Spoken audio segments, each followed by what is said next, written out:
The Center for the Improvement of Human Functioning International presents this luncheon lecture. Today's topic, improve your cholesterol profile naturally. Your presenter, Rebecca Kirby, MD, MSRD. Well, thank you. I have a modifier for Kansans. It's called Intrepid. Intrepid Kansans, the fact that you come out in weather like this. And I'm glad you're here. I wouldn't be here if it weren't giving the lecture. I'm pretty much a white-knuckle driver when it comes to being on roads like this. Okay, well, what we're going to do today is we're going to talk about fats in the blood. Fats are also called lipids, and your doctor may order a lipid profile, and what they're doing is they're looking at the fats in your blood, most notably cholesterol and the different kinds of cholesterol and triglycerides. Why do they order those tests? Well, cardiovascular disease is still the top killer in the United States. That's what most Americans die from. And decades ago, someone discovered that there was cholesterol in the plaque in atherosclerosis in rabbits. And since then, cholesterol has gotten a lot of attention. And your doctor will make some recommendations when it comes to how to lower your risk of cardiovascular disease. We're going to talk about the thing that gets the most attention in order to allow you to learn about some ways that you can naturally improve your lipid profile. But this is the caveat. Cholesterol is only a small part of a big picture when it comes to risk for heart disease. It's the thing that gets the most attention, and the reason it does is it's easier to treat because there's a pharmaceutical recommendation. You see the advertisements every day. But there's other factors that are much more important in some respects, and it's all those factors together that you need to work on to reduce your risk for heart disease. So the number one thing your doctor is going to tell you to do is to quit smoking. That's a big risk factor for heart disease. And maintain a healthy weight. Now, it's not so much the fat as where the fat is. And it's important for men to reduce their waist circumference less than 40 inches, and for women less than 35 inches.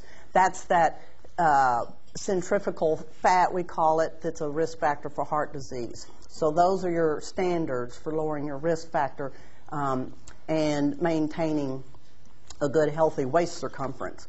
You also want to normalize your blood sugar, and you want to keep your blood pressure down. And you may notice that the limits now are less than 130/85, so they're a little more stringent than they used to, and this little symbol means less than. Also, your doctor will recommend that you stay active 30 to 60 minutes a day. That's 30 to 60 minutes of some kind of activity. And then maybe you may have a recommendation to lower your LDL cholesterol. Now, that recommendation is based on your cardiovascular risk and whether or not you have major risk factors. So those we want to explore. It's not the same for everybody. And keep in mind, it's only one piece of the puzzle. Now, I'm flashing these up here because these are the guidelines that were set up in 2001. It's called the National Cholesterol Education Program Adult Treatment Panel, and they call it NCEP, ATP for short. Now, the reason I'm just showing this to you is this has been the recommendations for the last 7 years. But your LDL may need to be under 100, your LDL may need to be under 130, or it may need to be under 160. Those were dependent on your risk factors and this cardiovascular, what we call risk assessment. Okay, things have changed since then. The panel has gotten together again. Actually, it's a panel of 9 doctors, 8 of which have extensive ties to the pharmaceutical industry, and I'm not making that up. And so the new guidelines for lowering LDL are much more stringent. Now, these aren't the final guidelines. These are just kind of the, oh, we're looking at the data, but we think these recommendations may be appropriate, so they have already made some suggestions that, in fact, those very high-risk patients may need to get their their LDL cholesterol below 70 if they have multiple risk factors or they actually have heart disease, or they even think it might need to be below 100 for everybody. But definitely if there's risk factors, 2 or more risk factors, and then they give you a little slack here. You know, maybe you're okay if you keep it under 130, if you don't have any risk factors, under 160. So even though they've tightened up what they think is a healthier LDL cholesterol, it still depends on risk factors. It's not the same for everybody. And remember, it's only a part of the picture. So I just want to warn you, because I think a lot of you probably have experienced from your physicians sort of an urgency of, we got to get your LDL cholesterol down. And that's in part because of this panel coming out with sort of a preview of what they think are going to be the new standards. Okay, so what the heck are the risk factors? If you have 2 or more of these, you have some risk factors. If you have had a relative, now this has to be a first-degree relative. That means a mother, a father, a sister. It does not count cousins and aunts and uncles. So if you have had a mother die under the age of 65 or a father die under the age of 55 due to cardiovascular disease, then just because we get older, unfortunately, that's a risk factor.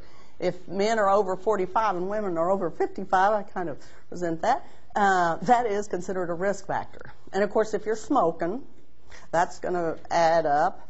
High blood pressure, that's a risk factor, diabetes, and metabolic syndrome. Okay, let's review what metabolic syndrome is. Metabolic syndrome, that's if you have 3 or more of the following. Elevated triglycerides, that's if they're over 150. If you have low HDL cholesterol. For men, if it's less than 40, that's considered a low HDL. For women, if it's less than 50, that's a low HDL. If you have that central obesity, that fat around the middle where your waist circumference is over 40 inches for men or over 35 for women, if your blood pressure is up, if it's over 130, over 85, and if you have fasting blood sugar more than 100. So you have to have 3 or more of those to be considered having metabolic syndrome. Sometimes you hear it called syndrome X, and it is a risk factor for heart disease. And we had already mentioned that it's important to keep the blood pressure normal and the blood sugars normal. Okay, the 10-year cardiovascular risk. Now you're going to see this term CVD and CAD sort of interchanged a lot. It means cardiovascular disease or coronary artery disease, heart disease. That's just some of the initials that we use to kind of abbreviate heart disease. Okay. One of the things to help you understand what your risks for heart disease are is what's going to happen in the next 10 years. It's called the 10-year cardiovascular disease risk. So if you only have a 10% chance of having any kind of cardiovascular event, stroke, heart attack, you have a low risk. If you have a 10 to 20% risk, that's moderate. And if it's greater than 20%, that's considered high risk. So high risk would put you in the category where they want the LDL the lowest. Okay, and if you just have by chance already have had a stroke, you've had coronary artery disease, you have some sort of peripheral vascular disease, diabetes, or arthritis, you're already considered in that high risk category. Now, how the heck do we calculate all that? Well, the Framingham put it together in a point system. And I just want to give you a little caveat to the point system. It doesn't take into account that family history that I told you is so important as a risk factor, and it also doesn't really take into account gender differences, and women are at less risk than men, and it relies heavily on age. But be that as it may, I reproduced that calculator for you in here. It's the handout that says cardiovascular risk calculator. And you get to calculate yourself according to your age. It's going to look like this. You're going to calculate according to your age, according to your total cholesterol, according to your HDL cholesterol. That's the heart healthy part. In fact, your total cholesterol to your HDL may be one of the most important ratios you can have, because HDL, having a high HDL almost lets you actually subtract a risk factor. And then it takes into account whether you're a smoker or you're a non-smoker, and then what your blood pressure is. And then it lets you calculate what your 10-year prediction is for heart disease. So if you fall into that category where you're less than 10%, you're a low risk. If you're in that kind of 10 to 20%, you're the moderate. If you're over 20%, then you're in a higher risk category. And of course, if you already have heart disease or diabetes, that is considered in a high risk category. But remember, cholesterol is only one part of the picture. There's all these other things. We can't do much about our age, but we can do a lot of things about our other lifestyle choices. But it's really important to keep cholesterol in perspective, because it definitely, like I was alluding to in the beginning, is really where the focus is. It's an over-focus for sure. And we know from studies that a lower cholesterol may be beneficial in middle-aged men or people who are at that high risk for heart disease, but lower cholesterol may not reduce mortality in women or people who are over 70. And there's other things. There's markers for inflammation. One's called C-reactive protein. There's a molecule called homocysteine. There's also something called a lipoprotein little a. Those are all emerging risk factors for heart disease as well.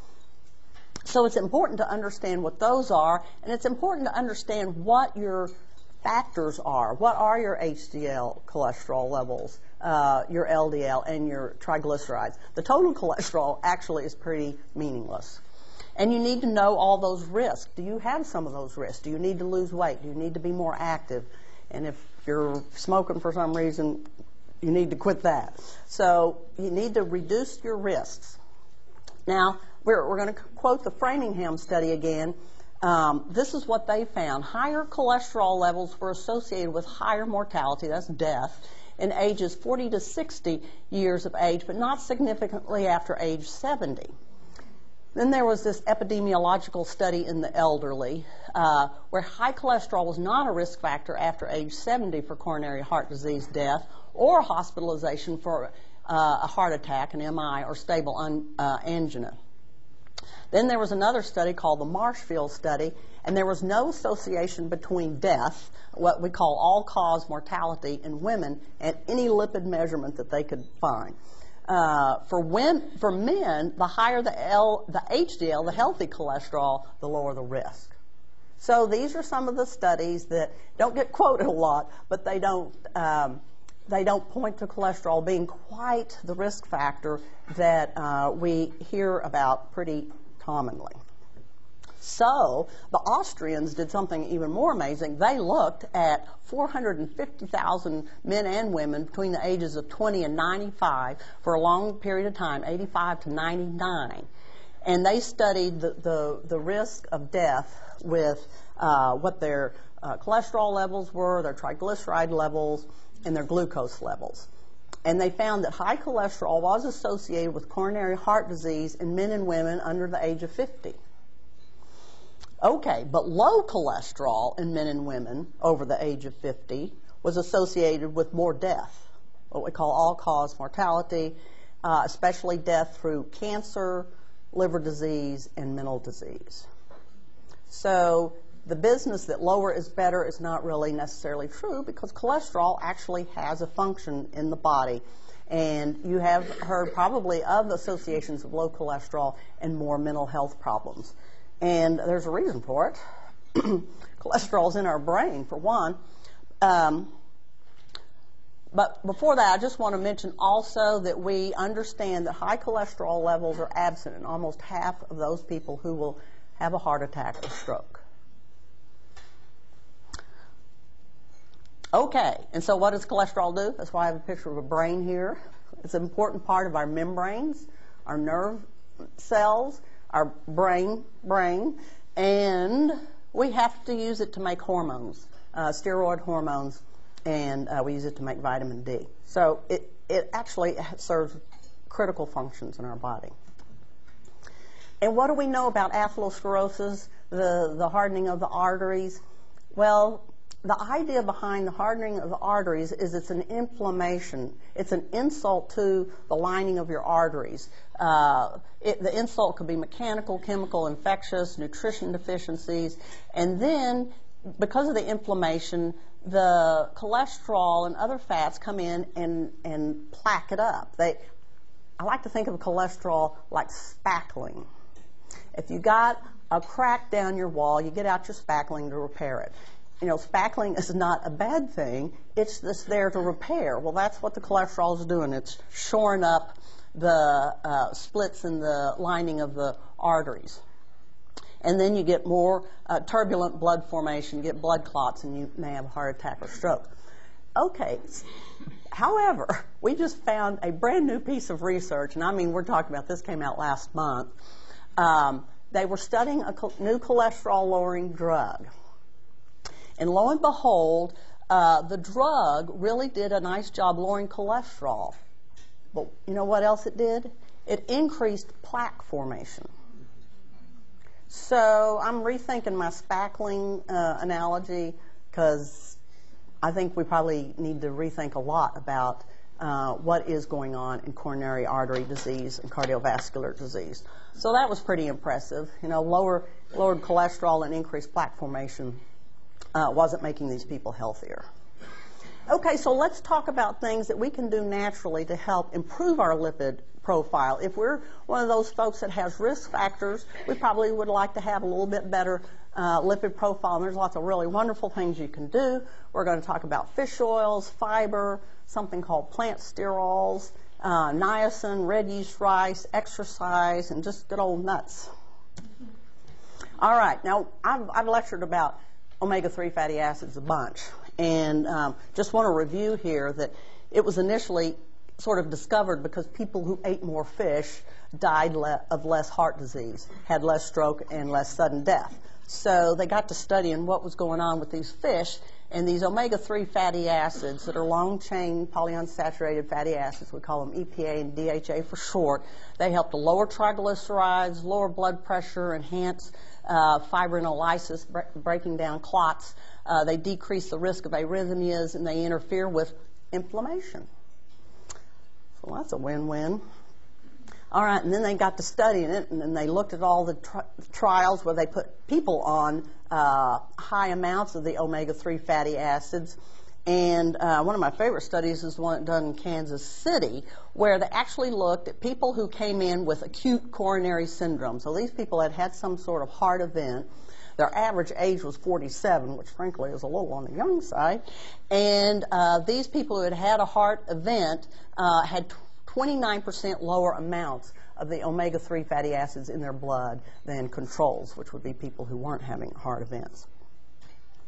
And then there's been some extensive trials. They found that people who were taking fish oils, who had had a heart attack, had a 15% reduction in what we call all-cause mortality, which is death. And they found that the fish oils decreased the risk of heart attack, sudden death, and death from just generally other things. Well, how much fish oil does it take to get there? Well, we know that 2 to 4 grams of EPA and DHA will lower your triglycerides by as much as 30 to 50%. Now, that's a lot.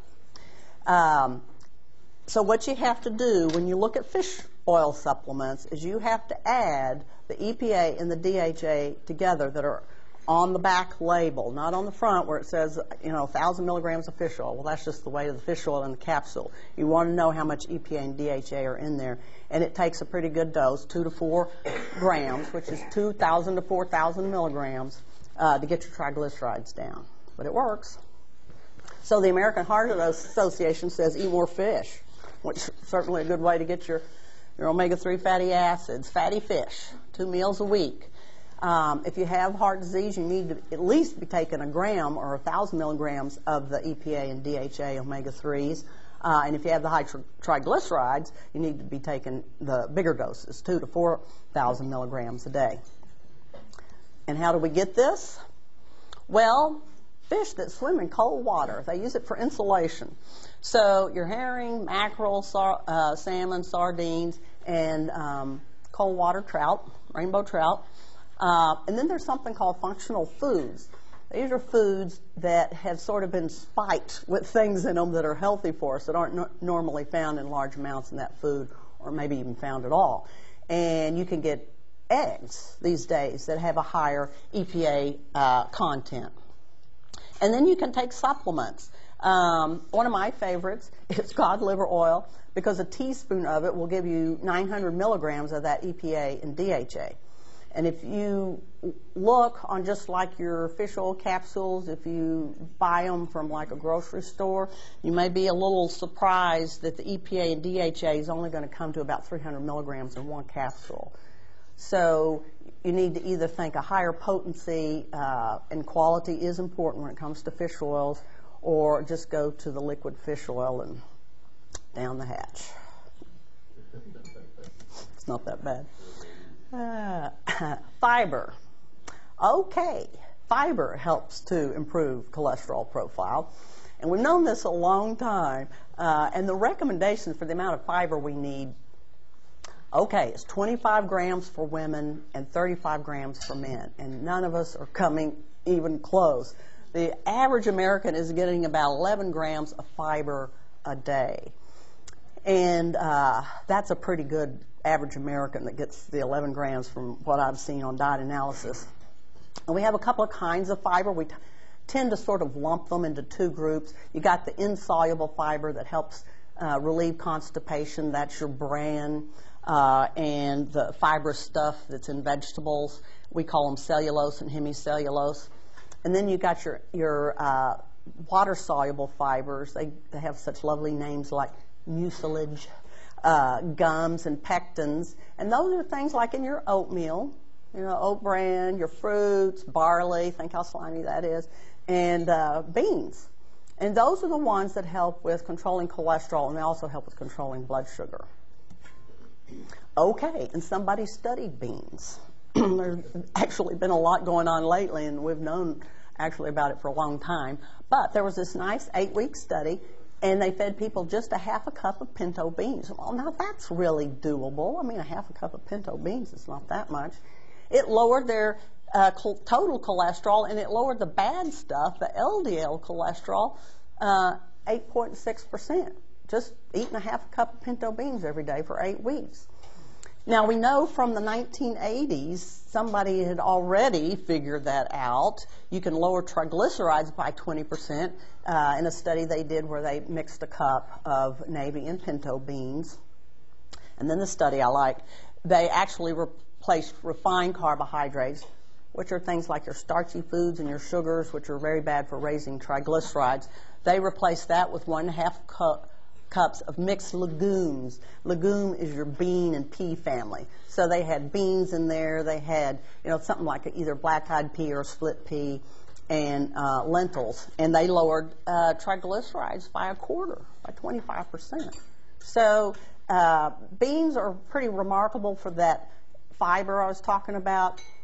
That half a cup of beans, like they served up here, has 8 grams of fiber. So if you want to beat the average American, get better than 11 grams of fiber, adding that half a cup of beans plus your fruits and vegetables and whole grains, nuts and seeds are going to get there. Okay. Somebody also looked at all the oat bran. They did a meta-analysis study. A meta-analysis study means they went and looked at other studies. So they put together a whole bunch of studies that had looked at using what we call viscous fiber, which is that soluble stuff. So they looked at oat bran, pectin studies, and then the psyllium seed studies, where they had people eating 10 grams a day, and they found that they had a decrease in their LDL, bad cholesterol, as much as 22 milligrams per deciliter. It dropped the total cholesterol, but the good news is it dropped the bad cholesterol. You want your good cholesterol, your HDLs, to stay up. LDLs are the ones that all the news is about. And it actually depends on the size of the LDL, but very often we don't have the opportunity to have those tests run. So the FDA has allowed a health claim on foods that say soluble fiber from foods such as oat bran as part of a diet low in saturated fat and cholesterol may reduce your risk of heart disease. And the reason I mention the FDA claims is those are claims that the government now feels comfortable enough about these different food components that they'll allow food manufacturers to put that claim on the food box. They're not just arbitrary showing up there. They have to have had government approval. So anyway, soluble fiber is in. Okay, and here's another kind of plant product. They're called phytosterols. Phyto means plant, and sterol is like cholesterol. It's what we call a steroid alcohol. It's the plant's version of cholesterol, and they have it in their little cell walls, just like we have cholesterol in our cell walls. So it's very abundant in nature, and especially plants like, seeds and things like that. Humans don't make it, and the trick is it's difficult to digest and absorb, which is good for us. And guess what? They've known for over 50 years that it will lower cholesterol. In fact, there was a pharmaceutical company that manufactured and produced it in some kind of syrup back in the 50s, and it just didn't fly. But it still is lowering cholesterol. And it's, like I said, well documented in the literature. And there have been studies that have used really large amounts. 25 grams a day is about 25 times more than you actually need to lower your cholesterol, and nobody had ill effects. So in other words, it's nice and safe. There was one caveat that maybe at those higher doses it might interfere with the absorption of beta-carotene, but nobody seemed to really have any proof of that. So what have we found? Well, studies show particularly if the LDL cholesterol will be lowered by consuming plant sterols. And just a 7 to 14% reduction in that LDL cholesterol will reduce your cardiovascular risk 10 to 20%. Okay, we think it works because, like I said, it's difficult to digest and absorb, so it interferes with our body taking in our own cholesterol or the cholesterol we eat. That's what they think. So plant sterol is only absorbed about 2 to 5%. That's not much. But, when we eat cholesterol, human or our own cholesterol or cholesterol from foods, it's absorbed about 60%. So there's this inhibition of absorption of dietary cholesterol by 30 to 40%.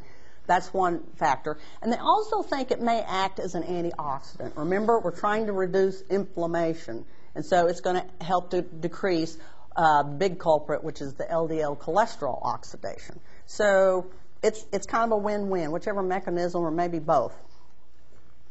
All right, so where do you find plant sterols? Functional foods. All the trials that have been done so far, or most of them, not all certainly, have been done using plant sterols that they've got in some sort of food. So people eat the food and then they study what happens to their cholesterol.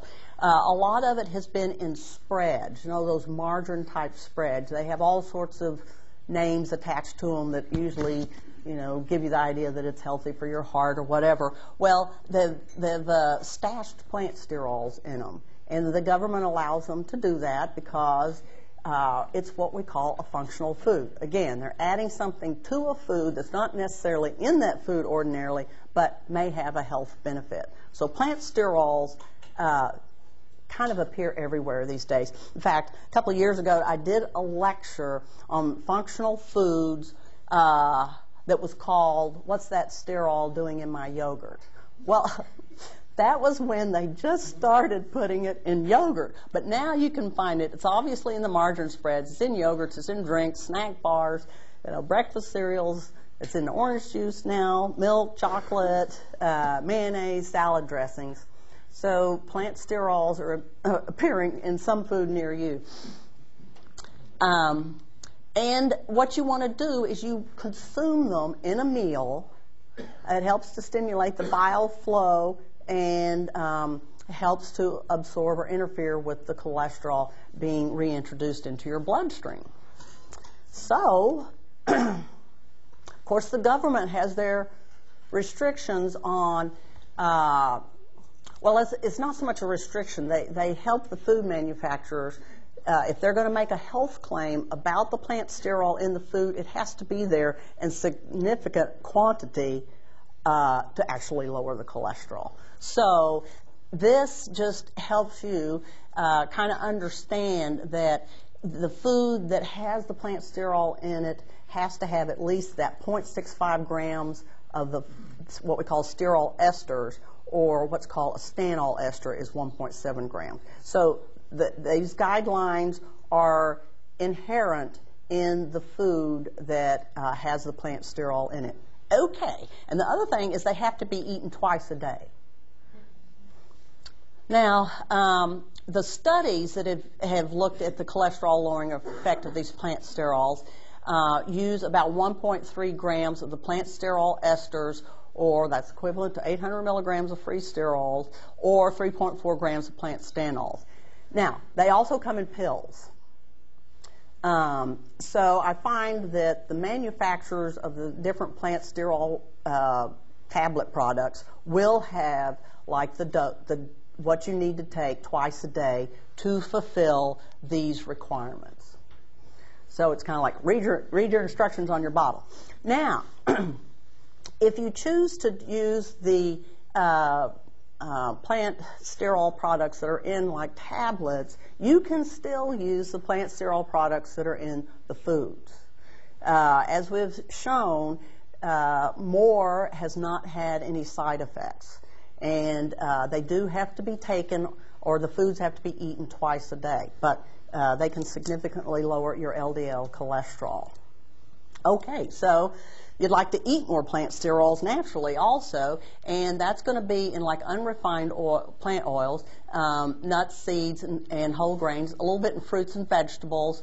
We don't ordinarily eat a lot in our diet, like 200 to 400 milligrams, and we're needing the 1 to 3 grams, which is 1,000 to 3,000 milligrams from the diet or the supplements. And these supplements actually come from like wood pulp. And just for your own perusal, I have a list here from our NutriCircle software, which is just a list of those foods which are really high in plant sterols. You see sesame seeds are a big one, sunflower seeds. There's a rice bran oil. There's some other unrefined oils like corn or sesame. There's good old peanuts. Wheat germ oil, pistachios, lentils, cashews. And the list on the bottom is beta-sitosterol for men. That's particularly important plant sterol for prostate health. But I did just want to give you an idea, you know, of where you can get your plant sterols by eating more seeds, nuts, and beans. And of course, if you eat more beans, you'll get more fiber too. And we're going to talk a little bit more about how important nuts are. So all sorts of ways to get plant sterols. You can find them added to foods, you can eat the foods, and there's even supplements. Okay, niacin. We've known niacin lowers cholesterol for a long time. Pharmacological doses. We're not talking about the doses needed to prevent pellagra, which is the deficiency disease of not getting enough niacin. Because you'd only need about 16 milligrams of niacin to not get pellagra. However, you need about 3,000 milligrams to actually lower cholesterol. The recommendation is 1,000 to 3,000. And we know the most important benefit from nicotinic acid or niacin is it raises your HDL cholesterol. So having a higher HDL cholesterol can negate risk to a great degree, and having low HDL is a risk. So the nice thing about taking large doses of niacin is it will decrease your HDL, increase your HDL. It can decrease that lipoprotein little a, which is another fat that may be a risk factor for heart disease, and it can shift the size of the LDL particles. This is something we'll probably learn more about as the years roll on, but the small dense ones are the bad guys and the fluffy ones are okay, and your niacin can help with that conversion. Okay, it has to be niacin. Nicotinic acid makes you flush. Niacinamide does not. Niacinamide is the amide form of niacin, and it doesn't work. It has to be the flushing stuff. Okay, so what'd they do? They studied it. 8,000 men who had had a heart attack. And they were put in the study. They were followed for 6 years. The treatment group had their 3,000 milligrams of nicotinic acid a day. The control group got none. And at the end of 6 years, they had a 10% reduction in total cholesterol, 26% decrease in triglycerides, 27% reduction in non-fatal heart attacks, 25% reduction in strokes. And after a 9-year follow-up, there was 10% less deaths in the group that were taking nicotinic acid. It's a vitamin. You can buy it over the counter. Something else you can buy over the counter that's not a vitamin, it's actually a drug, is called red yeast rice. And it's where they discovered statins. The discovery of statins. It's a metabolite or a byproduct of a mold.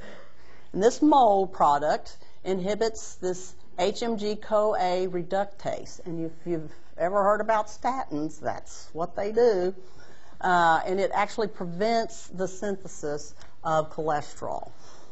And what this product is a pretty colored reddish mold, Monascus purpurus, which means purple, of course, and it's fermented in rice. It's used in other cultures as both traditional medicine and a food coloring. And guess what? It has a statin in it. It's lovastatin.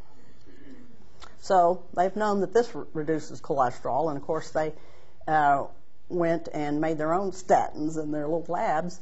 But UCLA did a nice study where they took 83 men and women and they fed them 2.4 grams a day of Chinese red yeast rice.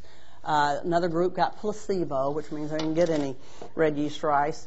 And they were all instructed to eat a heart-healthy diet, which, according to the American Heart Association, a step 1 diet only allows you like a couple of eggs a week and 30% or less of your fats or calories from fats. So everybody was instructed to do that. One group got the red yeast rice. And actually, red yeast rice is fairly dramatic, the way it lowers cholesterol. And they had total cholesterol lowered from 250 to 208. And the LDL, which of course is the one you want reduced, was reduced from 174 to 135. Triglycerides were better, and it didn't mess with the HDLs. You want those HDLs to stay up.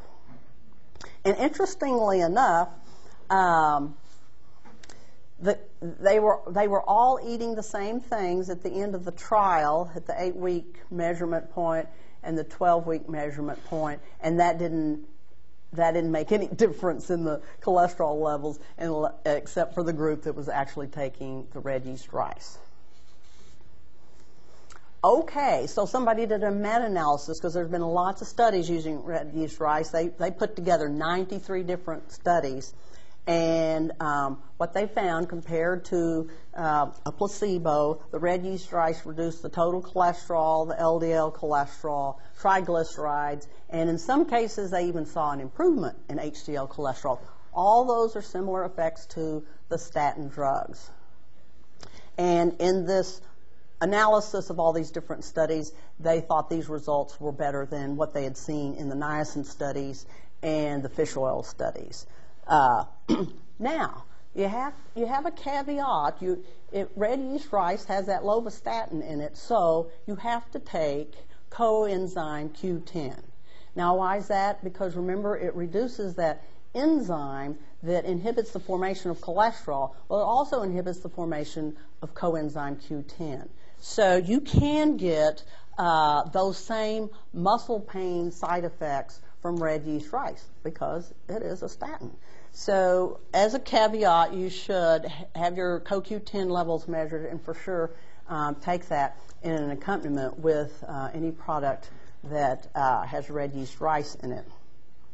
Other side effects may include, gastrointestinal problems. There was some report of some dizziness, and the other report was a case study where somebody had muscle weakness. So that's red yeast rice. Exercise. Well, we know that will lower cholesterol, and guess what? It'll control your blood sugar. It'll get the weight off the waistline, which is a risk factor. Exercise is a win-win. They did a really big study, part of the women's health study, looking at women between the ages of 45 and 90, and they were assessing their cardiovascular risk factors and their exercise levels. Now, what's really interesting about this, they divided them up into 4 groups, because what they did is they asked people about their exercise level. So those people who exercised the most were in one group, the middle amount, another group, and then those who exercised a moderate amount were a third group, and those who exercised the least. And the least was considered burning 200 calories a week, which is like less than an hour of exercise. So between the group that was the biggest exercisers and the least exercisers, those who did the most exercise had a 40% reduction in heart attack and stroke. I mean, 40%, that's a lot. And the good news was some exercise was beneficial, even if it was just as little as 600 calories, burning up 600 calories a week. And that's only about 2 hours of physical activity a week, actually also reduced their risk of heart attack by 27%. So, and then there was this middle group that was like 600 to 1,500 calories a week. They had a 32% reduction. This group that had the 40% reduction were doing what's equivalent to about 5 hours of moderate exercise a week. Well, what's the recommendation? That we get 30 to 60 minutes of exercise at least 5 days a week. Well, guess what? You might could reduce your risk of cardiovascular disease or heart attack by 40%. I mean, you can't really get a drug that will do that for you. Okay, exercise. Now, I do want to mention some other foods. We talked about how things like sunflower seeds have a lot of good plant sterols. Well, there's a lot of good evidence that eating nuts can help reduce your risk of cardiovascular disease, and it's good enough that the government allows another one of those FDA-approved health claims if you're eating just 1.5 ounces of nuts a day. Almonds, hazelnuts, pecans, peanuts. They like some pine nuts. They don't like the oily stuff like the cashews, but a nut's a nut, really. They're a little prejudiced about the fat. Pistachio nuts and walnuts, if they're all part of a diet that's, low in saturated fat. Okay, so nuts are very beneficial. And actually olive oil, because it's a monounsaturated fat, and perhaps even canola oil, because it's a monounsaturated fat and it may replace less desirable fat, they also can have health claims on those products. Now, there's some products that we've kind of heard about over the years, but as the research keeps coming in, these are the guys that seem to have mixed results. Garlic is up there. It takes a lot of garlic, 6,000 to 8,000 milligrams a day to lower cholesterol. It does have some clot prevention benefits, and it may also protect as an antioxidant, protect against LDL oxidation. Polycosanol came out a while back. The manufacturers of polycosanol were variable, and some products just didn't end up working like the products that they used in research that was from the sugar cane from somewhere in the Caribbean. Panthenine, you may have heard about it. It's a pantothenic acid type product that's been used, and soy isoflavone's been used, but again, mixed results there. Okay, remember, cholesterol is just a part of the picture. You need to reduce your inflammation. If you know what your C-reactive protein is, that tells you about inflammation, can help give you an idea of what's going on in that department. You definitely want to manage your insulin levels and any kind of metabolic syndrome, which means eating less sugar, those low glycemic foods, whole foods, which are, of course, nuts and beans and fruits and vegetables. And you might want to measure your homocysteine, because folic acid, B6, and B12, which are all methylators, can take care of that homocysteine, and they can reduce your risk of vascular disease if you have high homocysteine levels. And then, like I said, there's going to be other things coming down the pipe, measuring your lipoprotein A, your fibrinogen, and what size your LDL particles are. But it's all a part of lifestyle. You have to have a healthy lifestyle to keep your ticker healthy. Kind of a obvious thing, but sometimes we forget and we just focus on one little thing that we might be able to take a pill for. We obviously don't want to smoke. We want to stay active. Exercise every day. We want to maintain a healthy weight. We talked about the measurement around the girth. You also want your body mass index less than 25, and I gave you a body mass index chart. You take, it's easier to do a chart because it's your height let's see, your height in meters squared over your kilogram. Anyway, it's a calculation. Oh, there it is. Body mass index is defined as body weight in kilograms divided by your height in meters squared. So it's easier to do a little chart. Okay, you want to keep your BMI less than 25. You want to manage stress. Stress is a risk factor for heart disease, does all sorts of nasty inflammatory things, and you want to get more sleep. That's actually a risk factor for for cardiovascular disease. It's actually a risk factor also for obesity if you're not getting enough sleep. And you need to overcome depression. Depression is an independent risk factor for heart disease. That means, given everything else is okay, if you have depression, it's a risk factor. Women, it's even worse. Now, remember, don't put all your eggs in one basket. It's a lifestyle change, which includes a good diet, lots of whole fruits and vegetables, fiber, nuts, fatty fish a couple times a week. And if you want to know about the fiber content of foods, I've also got a handout here to remind you about fruits and vegetables, beans, nuts, and seeds, and their fiber content, because your goal is 25 grams for women and 35 grams for men. And then you want to read your food labels and make sure you're not getting any trans fats. That's that partially hydrogenated fats and oils that are really hard on your arteries. And references, there's quite a few really good studies that I quoted, and there's a lot of good stuff also on the internet if you would like to look a little bit further into the lipids. And I thank you all for coming out today. We'll take questions next. Okay, are there any questions today? Dr. Kirby didn't mention the test she's going to give you here in about 5 minutes, did she? There was a word that I didn't know what myopathy means, M-Y-O-P-A. It's pathology of the muscle. So when people are on statin drugs, myopathy means their muscles start to be inflamed and start to break down, and the symptom is feeling muscular weakness, and some actually even feel pain. And it's a for real symptom. Okay, that was a good question. Another one coming up.